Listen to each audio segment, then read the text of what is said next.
Puis après, maintenant, je parlerai, je crois sixièmement, ou septièmement. Je parlerai maintenant, sixièmement, de la parole de Dieu. La Bible. Prends-la. Prends-la, ta Bible. Je vais voir les chrétiens qui n'ont pas de Bible. Est-ce qu'il y en a ici? D'abord, on n'a pas besoin. Il y en a déjà disponibles sur les chaises. Alléluia. Amen. La parole de Dieu. Amen. Amen. La parole, c'est une puissance. C'est une épée à double tranchant. Jérémie a dit c'est un manteau qui brise tous les rocs. Alléluia. C'est aussi un clou qui pèse. La parole. Amen. C'est la source de la bénédiction. Jean 6, 63 dit quoi? Ma parole est esprit et vie. Alors si nous voulons vraiment entrer dans cette manifestation de l'onction, si nous voulons acquérir alors cette puissance divine, si nous voulons œuvrer dans l'onction, nous avons besoin d'être continuellement connectés à la parole de Dieu. Car Dieu est dans sa parole. Jean 1 nous dit quoi? Au commencement était la parole. La parole était avec Dieu et la parole était Dieu. Verset 14, et la parole s'est faite chair. Alléluia. Donc la parole de Dieu est une puissance. La parole de Dieu, c'est une clé qui ouvre toutes les portes. Donc nous avons besoin alors de la parole de Dieu. Nous devons la méditer.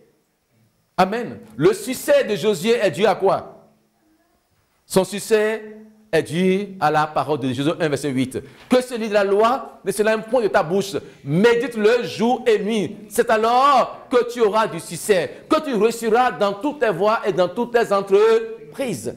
Amen. Et Josué était connecté à Dieu à travers la parole de Dieu. Et chaque fois qu'il la méditait, l'onction de Dieu coulait dans sa vie. Et il avait alors des victoires sur le terrain. Amen. Soyons des hommes et des femmes de la parole. Alléluia. La parole de Dieu. La clé est une clé d'accès à l'onction. Ceci est très important. Amen. Amen. Dans Hébreux 4, 12, il dit quoi? La parole elle est vivante et efficace, plus tranchante qu'une épée à double tranchant, quelconque, jusqu'à partager, pénétrant jusqu'à partager âme et esprit, jointure et moelle. Alléluia.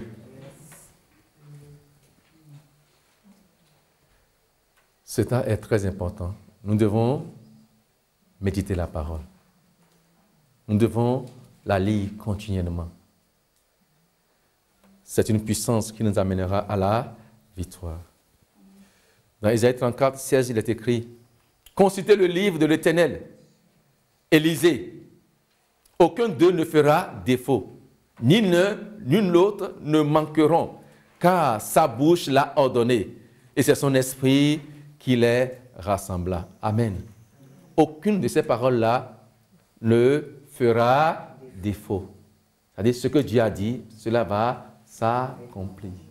Jérémie 1, 12 nous dit quoi? Je veille sur ma parole pour l'accomplir. Amen.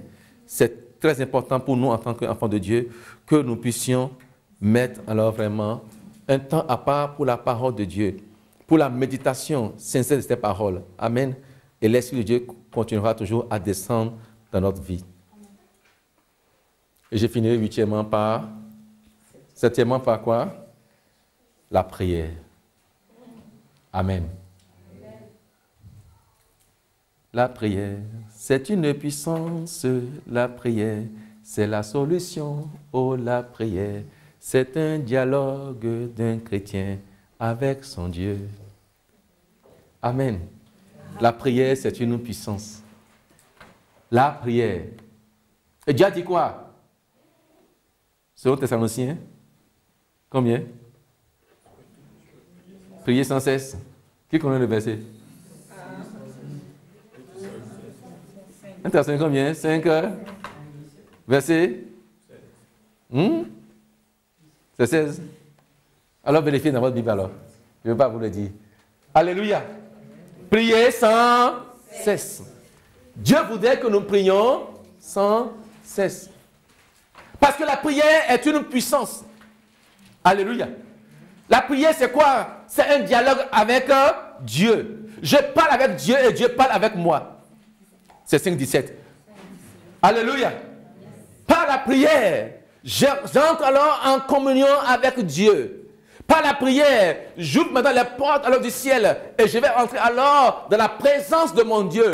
Puisque la Bible m'a dit maintenant, depuis que Jésus a exprimé sur la croix, le voile est déjà déchiré du haut en bas et nous avons maintenant un libre accès maintenant au sanctuaire divin. Il n'y a plus d'obstacles, il n'y a plus de barrières. Lorsque alors je tourne mon regard vers l'Éternel par la prière, je parle à mon Dieu et mon Dieu également me parle.